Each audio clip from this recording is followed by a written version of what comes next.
ಅಂಥದ್ದೇನಾದರೂ ಕಾನೂನು ಮಾಡಿದ್ರೆ ಅರ್ಧ BJP ಖಾಲಿ ಆಗ್ತದೆ ಮತ್ತು RSS ಬಾಗಿಲು ಮುಚ್ತವೆ. ಬೆಳಿಗ್ಗೆ ಹೊತ್ತು ರಾಮಾಯಣ ಓದಲಿ, ಮಧ್ಯಾಹ್ನ ಕೀರ್ತನೆ ಕೇಳಲಿ, ರಾತ್ರಿ ಹೊತ್ತು ಹನುಮಾನ್ ಚಾಲೀಸನ್ನ ನೋಡ್ಬಿಟ್ಟು ಮಲ್ಕೊಳ್ಳಿ. ಯಾಕೆ ಅವರಿಗೆ ಇವೆಲ್ಲ ರಾಜಕೀಯವಾದ ವಿಷಯಗಳು?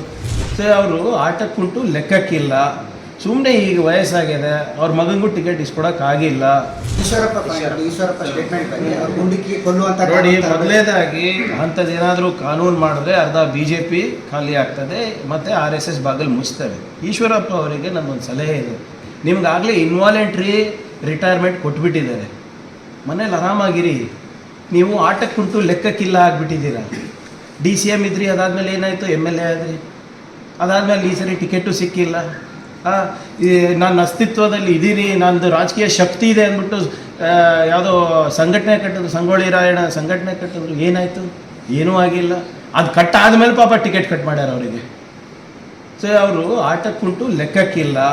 ಸುಮ್ಮನೆ ಈಗ ವಯಸ್ಸಾಗಿದೆ, ಅವ್ರ ಮಗನಿಗೂ ಟಿಕೆಟ್ ಇಸ್ಕೊಡೋಕ್ಕಾಗಿಲ್ಲ ಅವರಿಗೆ. ಆಮೇಲೆ ಪಾಪ ಯಾರಿಗೆ ಕೊಟ್ಟಿದ್ರು ಅವರು ಗೆದ್ದು ಬಂದ್ರೆ ಅವರಂತೂ ಶಾಶ್ವತ ಉಳಿತಾರಲ್ಲ.